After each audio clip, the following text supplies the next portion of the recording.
Growers, Gardeners, and Cooks. My name is Jennifer. Welcome to Miles Away Farm, or welcome back. Today we are making a pea salad.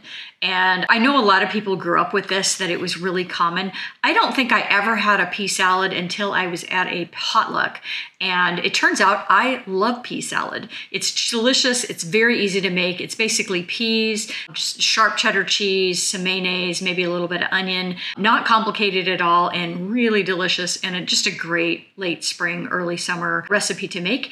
These are garden peas, and if you follow my newsletter, I have a newsletter that comes out once a month. You know my saga with garden peas. We live in an area that was once known for peas and canning peas, and there were canneries around, and there were literally hundreds of acres of canning peas grown in our area. I think because of that, over time, there is some fungus in the soil that is detrimental to peas, and I think it's just ubiquitous in our soil, and there's really not a whole lot you can do about it. So I've tried growing peas off and on over the years since I've lived here since 2000, and I think my first garden here was 2012. And sometimes I manage to eke out a little bit of a crop before the vines die, but most of the time I've had a lot of problems with them. And if you have a wet spring, that exacerbates the problem. We often have kind of wet spring weather that just about the time the peas are really starting to get going, we get quite a bit of rain and it causes all kinds of issues. You can see in this clip that I'm overlaying here what the pods start to look like. I kind of gave up on peas for a long time because I was having so many problems with them and I just wasn't getting enough of a yield to make it worthwhile. But I have raised beds now, and the soil came from somewhere else and not here on the farm. And so I thought it might be an opportunity to try raising peas again, where I would maybe have less issues because the soil was different. And getting the timing right for peas here is difficult. We are in southeast Washington, and we tend to have pretty cold, perfect temperature for about 5 seconds, and then it gets too hot too fast. And so spring crops are sometimes difficult to pull off here. I planted these peas April 1st, which is normally a little bit late for what most people would say for planting spring peas. But if I plant them any earlier than that, they just simply don't germinate. I got really nice germination, and then they just sat and they sat and they sat and they sat and they sat because the soil temperature wasn't quite warm enough for them to really actively get going.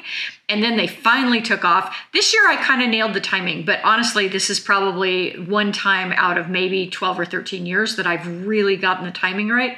And I probably could have planted them a couple of weeks later than I did because they really didn't do anything for a couple of weeks. So they just sat there.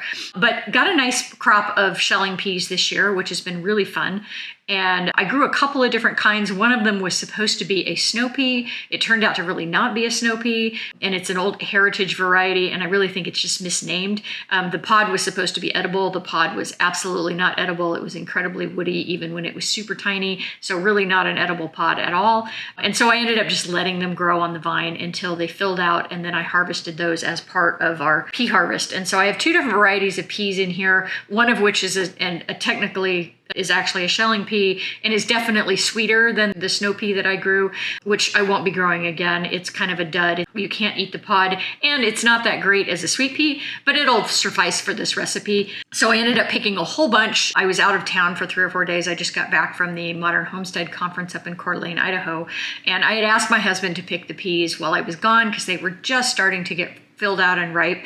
And of course he didn't because he got busy with other things. And so we went out last night and picked all of the ripe peas. And there were a handful that were overripe, but most of them were salvageable and fine. And so I just sat on the couch last night and shelled peas, and I got a pretty nice amount. This is a nice little batch of peas, and I'll probably get one more harvest off of the vines before it gets too hot and they just completely die out.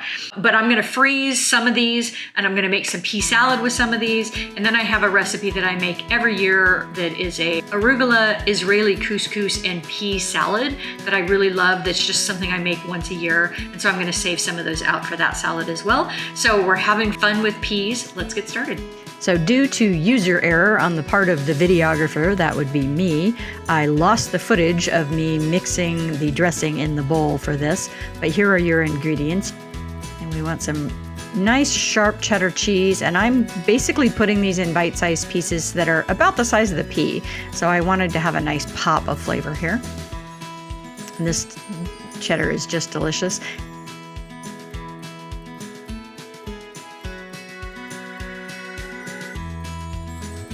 and then about a 1/4 cup of fresh onion. And you could use green onion, you could use chives, whatever you wanted. Just a little bit of an allium in there for flavor. And then 14 ounces or so of fresh or frozen peas. That's the size of a small frozen bag of peas. And then mix all of your lovely ingredients together. Don't forget the peanuts. They make this. It's so good. And there you have it. Really simple pea salad. Delicious for your next potluck. Give this recipe a try, tribe. And if you have a family favorite pea salad recipe, drop the recipe in a comment below. Thanks for watching, tribe. If you like this kind of content, give me a thumbs up, subscribe, leave me a comment, and share. I have new content coming out every week.